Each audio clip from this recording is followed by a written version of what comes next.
성령의 능력으로 역사하는 교회. 그래서 우리 교단 많은 교회가 동일하게 이렇게 성령으로 역사하는 교회라는 표어를 내걸고 출발을 합니다. 자고로 우리나라 경제 부흥의 역사는 기독교가 부흥하면서 부흥되었다 해도 과언이 아닙니다. 우리나라에 기독교 복음이 시작하던 때가 이렇게 뭐 일본도 갔다 오고 중국서도 뭐 성경도 들어오고 했지만 공식적인 것으로 기록된 것이 1884년 아펜셀라 선교사님, 언더우드 선교사님이 인천 제물포항에 첫 발을 내디면서 정식 선교사로 오신 것을 우리나라 기독교 역사로 시작합니다. 그러나 원래는 손님이 오거나 애국서 누가 오면은 반갑게 맞이해야 돼요, 배척해야 돼요? 맞이해야 되는 게 상식인데 우리나라는 반갑게 맞이하지 않았어요. 세국 정책도 썼지만 그래서 선교사들이 와서 엄청 힘들었습니다. 힘들었고 이 조선 시대잖아요. 조선 시대 이 서양 귀신이 들어왔다 그랬어요. 서양 귀신. 하나님을 서양 귀신으로, 왜냐하면 그 당시에는 다 신은 다 귀신으로 봤거든요. 산신령도 귀신. 그래서 서양 귀신이 들어왔다. 그런데다가 또 뭘 또 제일 싫어했냐면은 제사를 안 지냈잖아요. 우리는 유일신 하나님 앞에. 그래서 제사를 안 지내니까 조상도 몰라보는 종교다. 그래서 핍박이 엄청 심해서 조선시대 때 한 4,000명 이상이 순교를 당했어요. 그래서 서울 합정동 거기에 가면은 절두산 성지가 있어요. 거기를 제가 몇 번 가봤지만 정말 거기에서 많은 사람을 죽여서 한강에다 버렸어요. 목을 잘라서. 그래서 절두산입니다. 그렇게 복음이 들어오기가 쉽지 않았습니다. 근데 조선이 멸망하고 일제시대가 왔죠. 36년. 일제시대 때도 또 기독교는 핍박을 당했어요. 왜냐하면 일본에서는 신사참배라는 것을 가지고 들어왔어요. 그들이 섬기는 신사참배를 하고 예배를 드려라. 각 교회마다. 그랬더니 선교사님들이 안 되잖아요. 안 됩니다. 우리는 절할 수 없습니다. 우상에게 절할 수 없어요. 그러면서 하니까 또 선교사들 핍박하고 추방시키고 또 우리나라에 이 교회를 세웠던 목사님들을 잡아다가 또 어떻게 핍박했어요. 핍박을 하고 막 그랬습니다. 자, 이런 때에 일제에서도 많이 기독교가 핍박당했고 또한 해방되고 나서는 6.25 전쟁 나기 전에 이제 북한에는 김일성이가 점령했고 남한은 이승만 박사가 이제 또 정권을 잡았잖아요. 근데 북한에서는 기독교를 핍박했어요. 핍박하는데 김일성이가 아주 교활한 사람이다 보니까 지금은 이제 하늘나라 가셨지만 고 한경직 목사님, 영락교 출신 목사님을 불러다가 당신이 부통령 하라고 제안을 한 거야. 왜냐하면 한경직 목사님은 이미 일제시대 때 미국 프린스턴 신학대학을 나왔거든요. 그러니까 그 당시에 배운 사람이 그렇게 별로 없었기 때문에 또 한경직 목사님이 교계에서 존경을 받기 때문에 부통령 자리를 제안해서 기독교인들을 다 공산화시키려는 계획을 갖고 있었어요. 그래서 한경직 목사님이 그걸 거절했어요. 거절한다는 것은 뭐예요? 죽는다는 거예요. 죽는다는 거예요. 조만식 장로님도 거절한 바람에 지도세도 모르게, 그래서 그분은 언제 죽은지도 모르게 행방불명됐잖아요. 그 한경직 목사님께서 북한에서는 더 희망이 없다 이렇게 생각을 하시고 자기 교인들한테 우리 남한으로 피난 갑시다. 남한으로 피신합시다. 근데 그 당시는 6.25 전쟁 나기 전이라 38선이 철망이 그렇게 허술했습니다. 그냥 표대 하나 세우고 38도선 이렇게 썼어요. 그렇기 때문에 경계 군무도 또 많이 서질 않았기 때문에 안내자, 돈을 받고 안내하는 사람에 의해서 그 목사님과 교인들 27가정이 나를 따라서 자유를 찾아서 남한으로 가겠냐 했을 때 전 교인이 다 일체 비밀로 하고서는 동네 알면 안 되잖아요. 그래서 보따리 다 싸고 뭐 여러 가지 중요한 것들은 다 개나리 보찜 싸가지고 밤에 출발해서 남한으로 내려왔습니다. 남한으로 내려와서 먼저 우리는 집부터 세우는 것이 아니라 그 당시는 또 천막 살고 사는 데 많았기 때문에 천막에 임시로 살면서 우리 교회부터 짓자. 그래서 그때 교회를 진 게 베다니 교회입니다.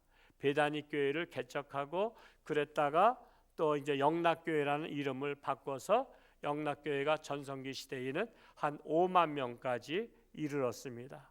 그래서 6.25 전쟁 때 인민군들이 쳐들어왔을 때 어떤 명분 가지고 쳐들어왔냐면 남한을 해방시키러 왔다 그랬어요. 그래서 아직은 그런 것을 속셈을 모르는 사람들은 막 나와서 환영했어요. 인민군들이 우리를 해방시키러 왔다. 미국으로부터 해방시키러 왔다고 해서 막 받아들였어요.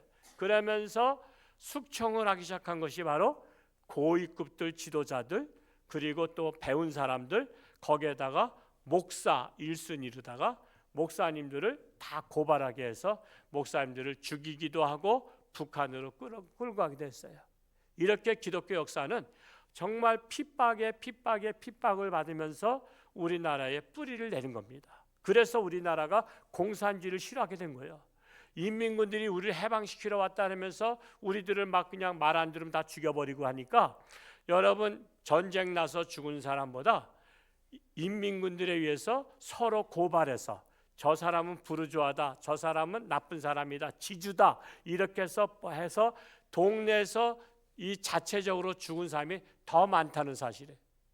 그래서 우리 남한은 공산주의 하면 치를 떠는 거예요. 치를 떨어요. 공산주의는 다 믿을 게 못 된다.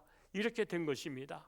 자, 그렇게 해서 오면서 50년대, 53년도 이제 휴전이 되면서 기독교가 정말 이 나라의 희망이었어요. 왜?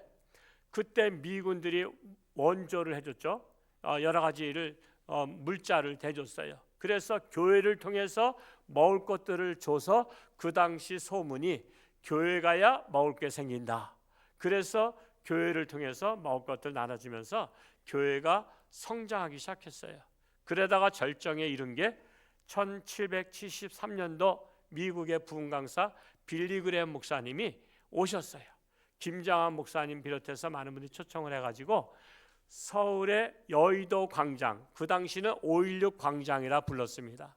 그 5.16 광장에서 연합 집회를 했는데 그냥 수십만이 모였어요. 대성공을 이뤘어요. 그때 김장한 목사님, 지금도 그분은 생존해 계시죠? 극동방송국 이사장님. 그래서 그분이 미국서 공부했던 분이기 때문에 통역을 너무 잘한 거야.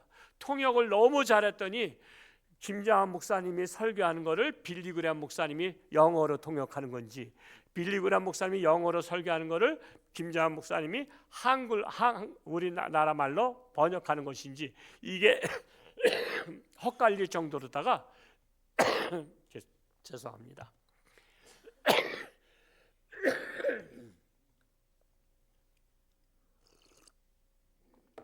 그렇게 하고 나서 한국 기독교가 불이 붙었어요. 성령의 불이 붙었어요. 그거를 놓치지 않냐고 1974년도에 대학생 선교회, CCC 선교회라고 약자로 그러죠.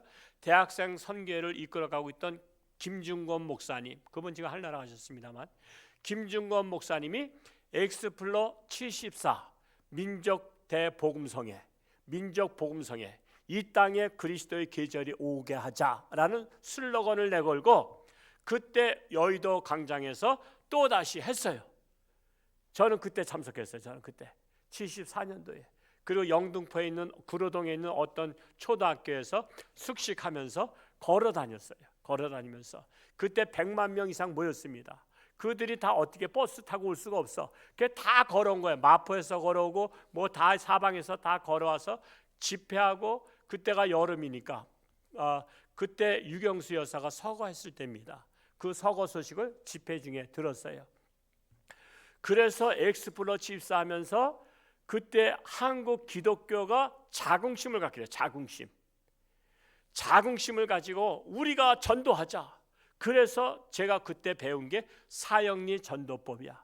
그래서 사형리 전도법을 대학생한테 배워가지고 제가 동대문에 짝을 져서 가서 동대문 그 로터리 있는 거기 있는데 그 뭐죠? 그 건물 있는데 거기서 내가 사람들한테 전도를 했어요. 사형리에 대해서 들어보셨습니까? 그때는 사형리 전도법이 유행했거든요. 사형리에 대해서 들어보셨습니까? 그러면 못 들어봤는데 여긴 사형리란 동네가 없는데요. 그래. 그러면은 제가 알려드릴게요 하면서 사형리를 쫙 펴서 사형리란 이러면서 제가 복음을 전하면서 그때부터 저도 불받고 이 전도를 하는 뜨거운 마음을 갖고 있었어요.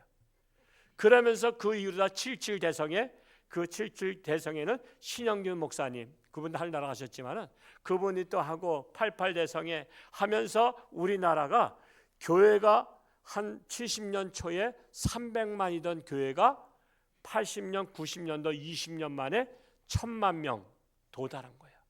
급성장. 이게 무슨 말씀 드리냐면 70년 초까지만 해도 우리나라가 북한보다 못 살았습니다. 북한도 잘 살았어요. 해방되고 나서 모든 산업시설은 북한에 있었기 때문에 북한에서 전기도 끊어버리고 다 해서 우리나라는 거지 나라가 됐어요. 세계에서 가장 못 산 나라 중에 하나였어요. 그런데 기독교가 엑스프로 74, 빌리그람 대집회, 77대성회, 88대성회 하면서 우리나라가 그저 기독교가 부흥된과 동시에 경제 부흥이 막 일어났어요. 경제 부흥이 막 일어나면서 80년대 1년에 얼마씩 올랐어요? 약 13%, 15% 올랐어요. 그렇게 오르면서 개발도상국에서 중진국으로 가고 중진국에서 지금 우리도 모르는 사이에 선진국이라고 남들이 불러. 우리 생각에는 아닌 것 같은데 하여튼 우리나라가 선진국이래. 여기까지 왔어요. 그래서 최고 극치를 달했던 게 90년대 말쯤에 1200만까지 갔다가 이제 잘 나갈 때 조심하라고. 잘 나가니까 전도도 안 해. 잘 나가니까 놀러 다녀. 옛날에는 토요일 날도 오전 근무했던 거 아시죠? 오전 근무했어. 학교도 오전에까지만 학교 갔어. 토요일 날. 그랬다가 이제 잘 먹고 잘 사니까 토요일 날 없애자래서 토요일 날 근무가 다 없어졌어요. 없어지고 금요일 날 또 일찍 끝나고서는 다 금요일 저녁 때 다 차 타고서는 90년대 이후 마이카 시대가 됐잖아요. 그러니까 교회 가서 예배 드리던 사람들도 이제 내가 이제 가난할 때야 차도 없고 정말 갈 데가 교회밖에 없으니까 교회 갔지만 이제는 먹을 만하고 차도 생겼는데 그동안 고생 많이 했는데 놀러 가자. 그래서 예수 믿는 사람들도 잠깐만 빠져나갔어요. 그러면서 1200만에서 1000만으로 다시 다운됐다가 코로나 시대 지나면서 650만 명으로 다운됐어요. 지금 그와 함께 경제도 이제는 성장이 멈췄어요. 2% 성장하면 많이 성장하는 거예요. 그 정도 마이너스 성장할 정도로 지금은 어려운 가운데 있어요. 그래서 나라의 경제는 기독교가 발전하면 발전할수록 부흥하면 부흥할수록 경제도 부흥되고 기독교가 쇠퇴하면 쇠퇴할수록 경제도 쇠퇴하는 것을 우리나라뿐만 아니라 유럽의 서구 유럽은 다 기독교 나라잖아요. 그들의 경제가 지금 죽으면서 기독교가 죽으면서 경제도 지금 죽었어요. 그래서 지금 발전하는 나라가 없는 거야. 그래서 여러분 우리나라가 잘 되려면 어떻게 돼요? 성령의 능력으로 부흥하는 교회들이 되어야 우리나라 경제도 잘 된다는 사실이에요.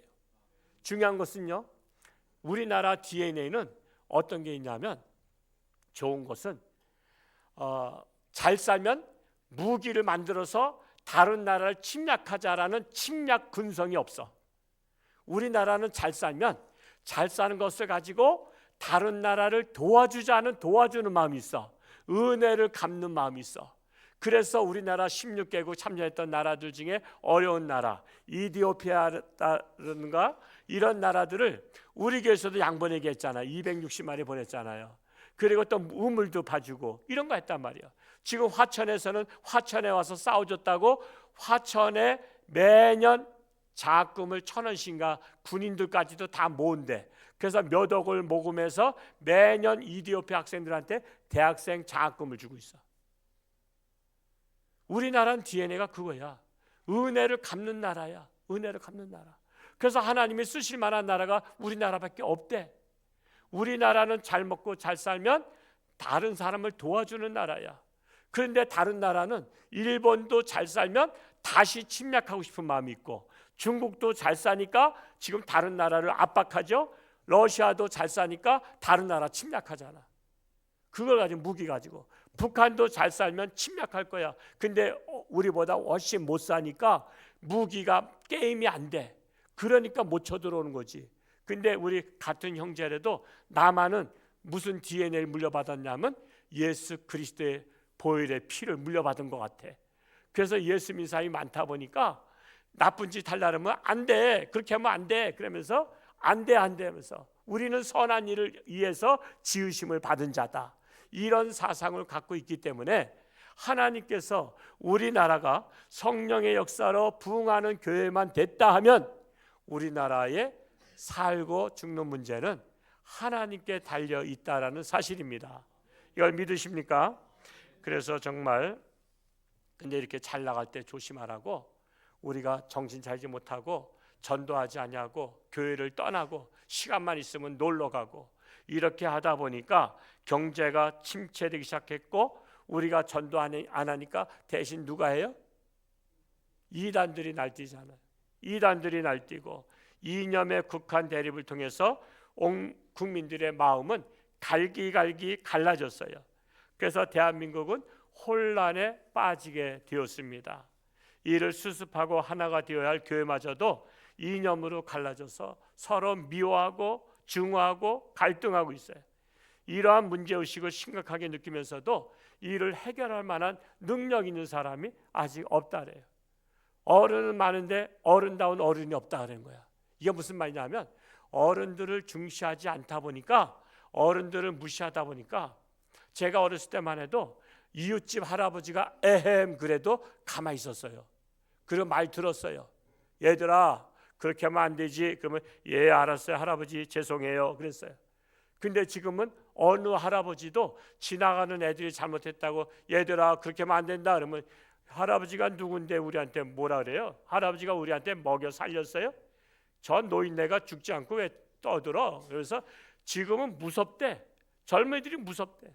어르신들의 말씀을 듣지 않아. 그래서 우리나라 어른이 없어진 거야. 그래서 어른이 한마디 하면은 그냥 막 공격하는 거야. 공격해. 뭐 당신이 뭔데 그런 소리 하냐고. 그러다 보니까 우리나라에 정신적 지주가 없어진 거야. 가정에도 정신적 지주가 아버지가 되든지 할아버지가 되든지 해야 가정의 기강이 서듯이 나라도 마찬가지예요. 나라에도 정신적 스승이 있어야 되는 거야. 그래서 그분이 한 말씀 하시면 우리가 그분 말씀을 듣고 다시 한번 자중하자 이래야 되는데, 어른들을 무시하는 세상이 되다 보니까 그냥 지금은 누구 말도 듣지 않고 누가 한마디 하면은 그저 그냥 공격하고 막 그러다 보니까 우리나라가 난국에 빠진 겁니다. 잘 아시다시피 우리나라는 지금 현재 풍전등화의 위기에 처해 있습니다. 나라를 전복시키려는 자들이 미친 듯이 광란의 춤을 추고 국정이 지금 마비된 상태입니다. 지금 대통령도 마비됐고 국무총리도 마비됐고 또 국무총리의 권한대행도 능력이 없고 장관들도 다 국방부 장관 통해서 다 마비됐습니다. 지금 우리나라 컨트롤 타워가 다 무너졌어요. 그러다 보니까 이런 때 북한이 쳐들어오면 누가 나라를 위해서 싸우자고 할 사람도 없어요. 그냥 항복하자 할 거야. 북한에서 저기 하면. 지금 이런 처지에 있습니다. 자, 이렇게 우리 스스로 나라를 수습하기 역부족인데 이럴 때 우리가 의지할 수 있는 분이 딱 한 분, 오직 하나님밖에 없습니다. 왜 하나님이냐? 목사니까 그런 말 하지. 그게 아니에요. 역사의 주관자가 누구예요? 오직 하나님이시래요. 역사의 주관자는 하나님이십니다. 그래서 로마서 8장 26절 말씀을 한번 찾아서 읽어보겠습니다. 같이 한번 우리 자막에 있는 거 한번 읽어볼까요? 시작. 이와 같이 성령도 우리의 연약함을 도우시나니 우리는 마땅히 기도할 바를 알지 못하나 오직 성령이 말할 수 없는 탄식으로 우리를 위하여 친히 간구하시느니라. 말씀하셨듯이 우리는 우리의 연약함을 도우시는 삼일째 하나님이신 성령님을 의지해서 오직 성령의 능력으로 역사하는 교회가 되어야 돼요. 우리 교회가 이 사명을 가지고 있어요. 우리가 성령의 능력으로 역사하는 교회가 되어서 이 성령의 불이 우리 홍천에 있는 모든 교회들을 같이 불을 붙여야 돼요. 성령의 바람으로 옮겨가야 돼요. 그래서 홍천에 있는 교회들이 성령의 역사의 바람이 일어나면 이에 불똥이 건너뛰어서 춘천과 원주와 인제와 사방으로 퍼져. 강원도가 성령의 불바다가 되면 더 나아가서 우리나라 한국 교회가 성령의 불벼락을 맞으면 회개운동이 일어나고 그때부터는 올바른 사고를 갖게 돼요.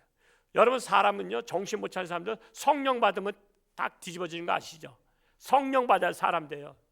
성령 받아야 올바른 사고를 갖게 돼요. 그래서 이 땅에 그리스도의 계절이 오게 하자고 김준건 목사님이 외쳐서 우리가 붕댔던 것처럼 지금 이 정말 기독교가 침체되고 이단이 날뛰는 이 시대에 우리가 그것을 이길 수 있는 방법, 극복할 수 있는 방법은 오직 성령의 능력으로 우리가 살아나야 된다라는 사실이에요. 산 자만이 죽은 자를 살릴 수가 있어요. 죽은 자가 죽은 자 살릴 수 없어요. 그러면 우리가 성령의 역사가 일어나려면 첫 번째로 하나님의 말씀을 온전히 믿고 따라야 한다는 거예요.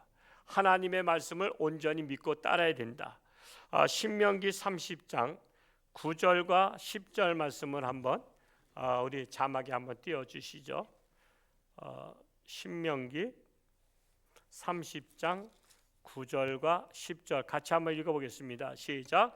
내가 내 하나님 여호와의 말씀을 청종하여 이 율법책에 기록된 그의 명령과 규례를 지키고 내 마음을 다하며 뜻을 다하여 여호와 내 하나님께 돌아오면 내 하나님 여호와께서 내 손으로 하는 모든 일과 내 몸의 소생과 내 가축의 새끼와 내 토지 소산을 많게 하시고 내게 복을 주시되 곧 여호와께서 내 조상들을 기뻐하신 것과 같이 너를 다시 기뻐하사 내게 복을 주시리라.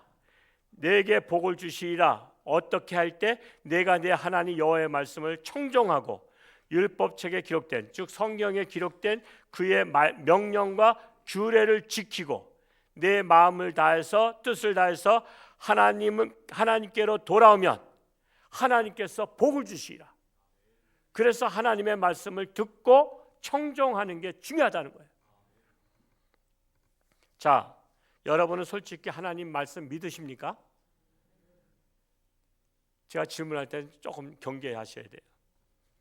자, 믿으신다면 하나님의 말씀대로 순종하며 사십니까? 여기에서 이제 걸리는 게 많잖아요. 가령 서로 사랑하라고 말씀하셨는데 말씀 따라 서로 사랑하십니까? 가족만 사랑하는 거 말고 원수까지도 사랑하며 사십니까? 쉬지 말고 기도하라고 말씀했는데 말씀 따라 쉬지 않고 기도하십니까? 밥 먹을 때 기도하는 거 말고 때를 얻든지 못 얻든지 말씀을 전파하라고 말씀하셨는데 우리는 기회가 있을 때마다 전도하십니까?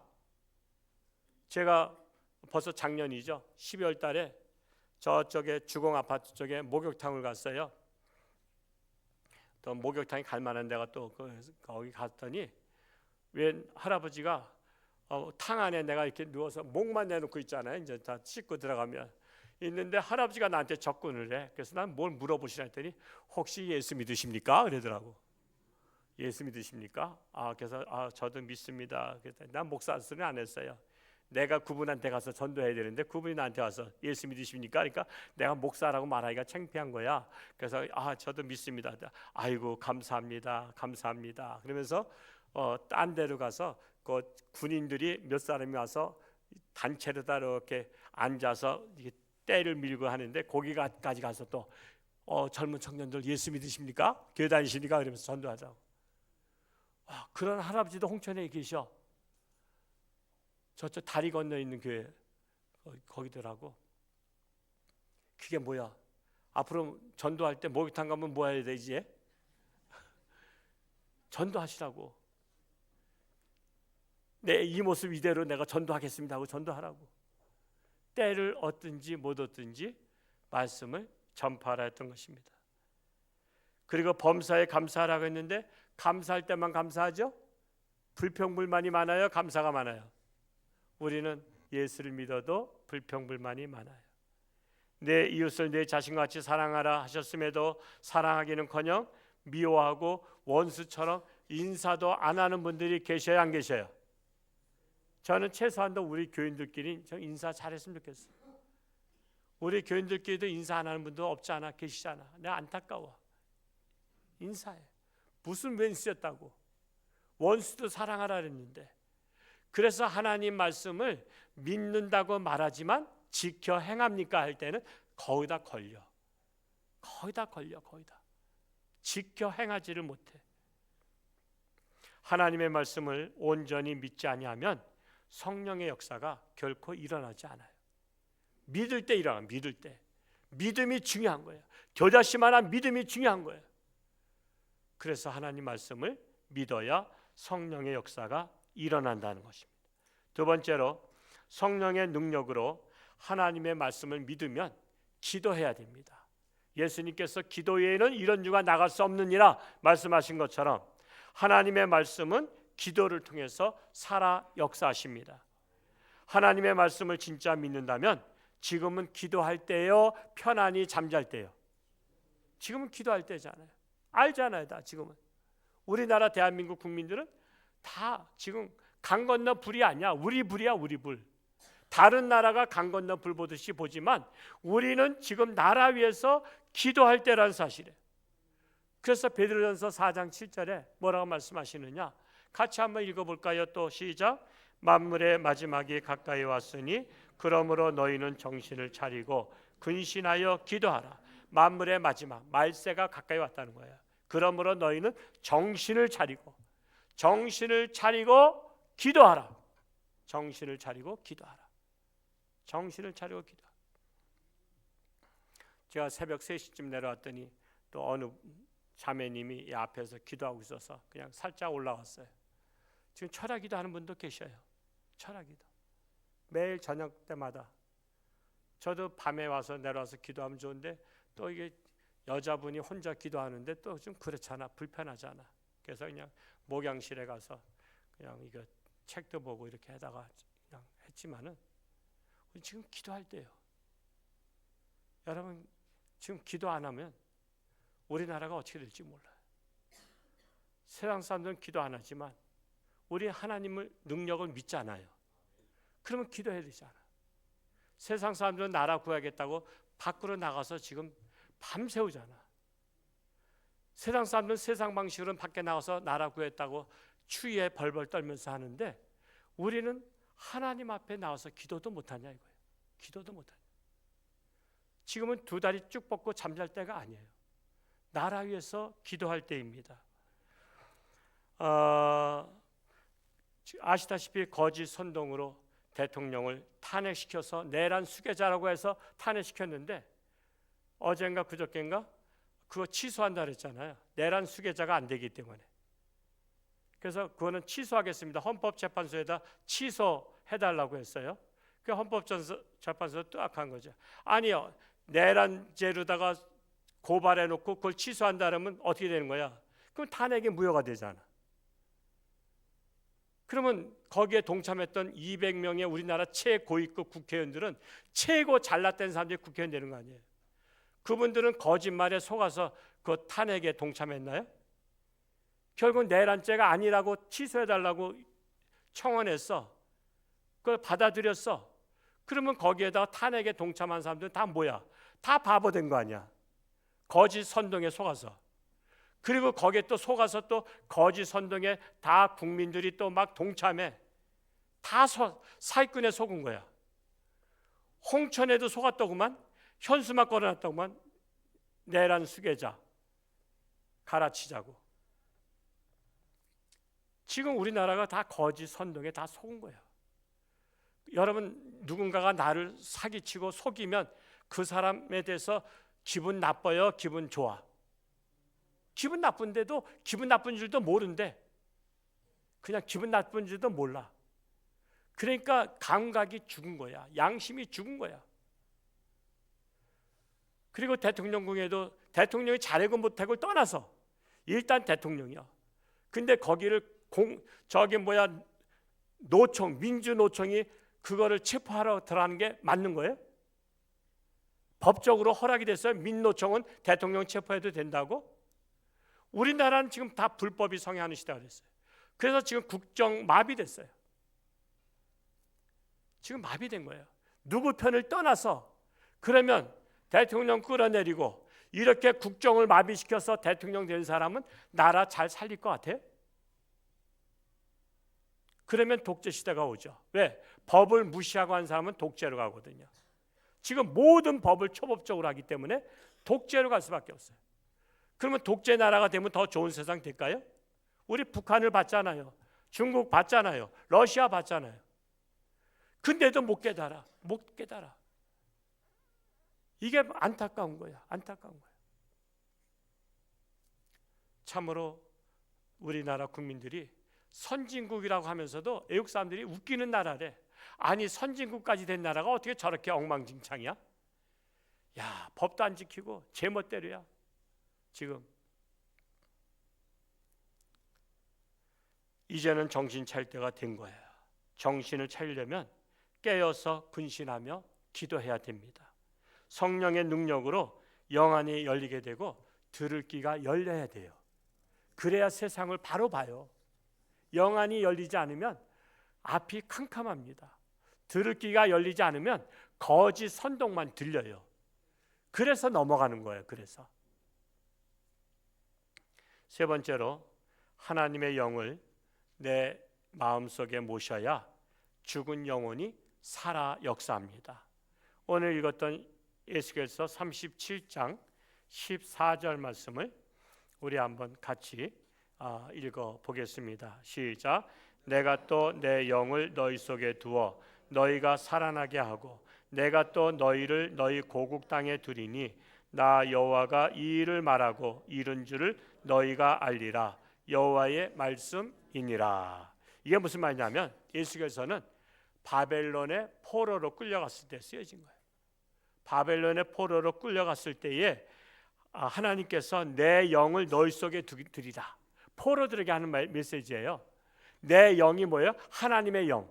하나님의 영은 삼위일체예요. 하나님 아버지의 영, 또 성령 영, 또 성자 영. 그래서 삼위일체 영께서 내 영을 너희에게, 포로들에게 두어서 너희들을 살아나게 하겠다. 살아난 게 뭐예요? 육신적으로는 살았지만 죽은 자들, 지금 살아있지만 영적으로 죽은 자들에게 영이 들어가면 그들의 영이 살아나게 한다는 거예요. 살아났을 때 내가 너희를 고국 땅으로 다 이끌어가겠다. 그래서 포로 생활 70년 만에 다시 해방되죠. 고국 땅이 어디야? 예루살렘에 들어가서 하나님께 예배할 수 있도록 너희들에게 허락하겠다. 이 말씀이거든요. 이것을 오늘날 우리 시대에 재해석하자면 우리 죽은 영혼들에게 성령의 영이 들어가서 그들의 영이 살아나서 예루살렘과 같은 이 예루살렘과 교회는 천국의 모형이요. 근데 앞으로 장차 영이 살아난 자에게 원조인 천국에서 영원히 살게 하겠다는 메시지예요. 이해가 됩니까? 그 메시지를 하고 있는 거예요. 그래서 우리는 삼위일체 하나님을 믿습니다. 성부 하나님, 나의 아버지 하나님을 믿고 성령 하나님을 나의 하나님으로 믿고 성자 예수님을 나의 하나님으로 믿고 내 안에 모실 때 성령의 역사가 나타난다라는 것입니다. 사울이 다메섹 도상으로 예수 믿는 사람들을 잡으러 가다가 성령의 역사가 일어났죠. 사도행전 9장 3절 한번 우리 또 두 번째 읽었던 메시지죠. 9장 3절을 같이 한번 읽어보겠습니다. 시작. 사울이 길을 가다가 다메섹에 가까이 이르더니 호련히 하늘로부터 빛이 그를 들러 비추는지라. 이것을 갖다가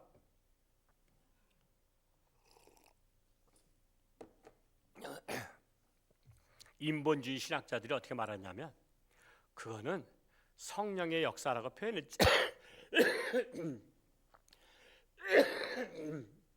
죄송합니다.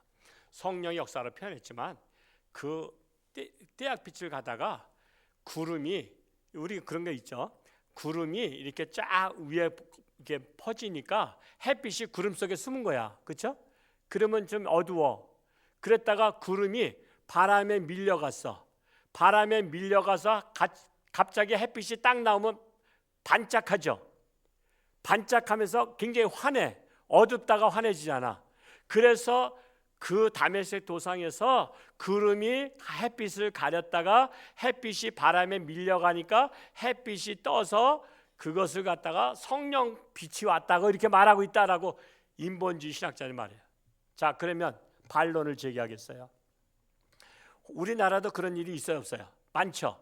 살다 보면 구름이 햇빛을 가렸다가 바람에 밀려가서 햇빛이 다시 비춰져. 그러면 갑자기 햇빛이 비춰가지고 실족해서 넘어진 사람 한번 손들어봐. 근데 사도 바울은 다메섹 도상 가다가 햇빛이 비치면서 햇빛이 아니라 빛이 비치면서 실족해서 넘어졌다 그랬죠. 넘어진 사람은 사울밖에 없어. 두 번째로 그는 또 눈이 어떻게 됐어요? 성경 읽어보시면 아시잖아. 눈이 멀었어. 여러분 혹시 구름에 가렸던 햇빛이 나와서 눈이 멀은 사람 손들어봐. 우리는 없단 말이야. 이거는 인본주의 신학자들이 가짜야. 인간적으로 해석한 거야. 그건 인간적으로 해석해서는 안 돼요. 하나님의 역사로 해석해야지. 그래서 빛이 비칠 때 그가 실족했다는 것은 그 빛이 얼마나 갑자기 꽝 비친 거야. 그러니까 갑자기 넘어진 거야. 여러분 길 가다 갑자기 넘어져요? 얼마나 꽝 했으면 넘어졌겠어. 그에게만 들린 거야. 왜? 들을 귀가 열렸기 때문에. 성령의 빛이 비치면서 꽝 하니까 그가 넘어졌어. 넘어지면서 그거 빛을 보는 바람에 눈이 갑자기 시력을 잃어버렸어. 물론 나중에 떴지만. 그래서 성령의 역사가 일어나야 된다는 거예요. 그러면서 사도 바울이 어떻게 했어요? 원래는 이름이 뭐였어요? 사울이었잖아. 사울인데 성령의 불벼락을 맞고 나서는 이름을 바울로 바꿨어. 사울은 큰 자라는 뜻이 있고 바울은 작은 자라는 뜻을 갖고 있어. 그래서 나는 지극히 작은 자, 죄인 중에 게스라고 늘 그는 정말 주님 앞에 겸손하게 엎드렸던 사람이에요. 그래서 여러분 중요한 것은 사람이 변화되는 것은 성령의 역사가 일어나야 돼. 여러분 손주들이 말 지겹게 안 듣고 교회 안 나와. 아들들이 말 지겹게 안 듣고 교회 안 나와. 여러분 말을 백날 해보세요. 나오나? 성령의 불벼락 맞아야 돼. 성령의 불벼락. 성령의 불벼락을 맞으면 예수 믿는 사람들 잡으러 가던 사울도 변화받아서 복음을 전도하다가 나중에 결국은 순교까지 했잖아요. 이게 바로 성령의 역사예요. 2025년도 바로 이 성령의 역사가 일어나도록 우리가 공동 기도 제목 가지고 주여 저에게 성령의 불을 내려주옵소서. 우리 가정에 성령의 역사 일어나게 하옵소서. 우리 교회 성령의 역사, 우리나라의 성령의 역사. 그래서 교회가 회개하고 뒤집어지고 그래서 나라가 온전히 바로 서고 이 땅에 정말 하나님을 두려워하며 법을 두려워하고 정말 나라를 살리겠다고 하는 그런 희생정신을 가진 지도자들이 나와서 우리나라를 다시 도약해서 선교 한국, 우리는 잘 살면 남의 나라 북한 쳐들어갈 것도 아니야. 쳐들어가면 내가 반대할 거야. 나도. 우리는 잘 사는 거 가지고 돈을 모아서 부리토끼를 하고 양을 보내고 우물 봐주게 해주고 이번에 우리 두 분 장로님께서 저 미얀마에 지금 공동 우물 지금 파고 있어요. 기념으로다가 그 마을에 우물이 없는 곳에 공동 우물, 빨래터, 화장실까지 해서 이게 기념으로 세우고 있어요. 우리는 잘 살면 그렇게 하는 나라야. 잘 살면 서로 십시일반해가지고 다른 나라 도와주는 나라야. 그러려면 하나님 잘 믿어야 돼. 기독교가 부흥돼야 나라가 부흥돼. 그래서 우리가 지금 역사 제가 말씀드렸잖아요.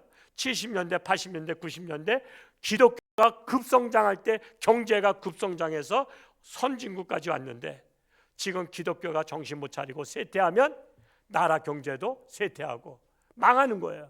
그래서 우리가 살리자 이거예요. 무엇으로 살려? 성령의 능력으로, 성령의 기도로, 우리가 하나님의 말씀으로 이 나라를 살리는 우리 교회 모든 성도 될 수 있기를 축복합니다. 기도합니다. 사랑하는 아버지 하나님, 2025년도 맞이했습니다.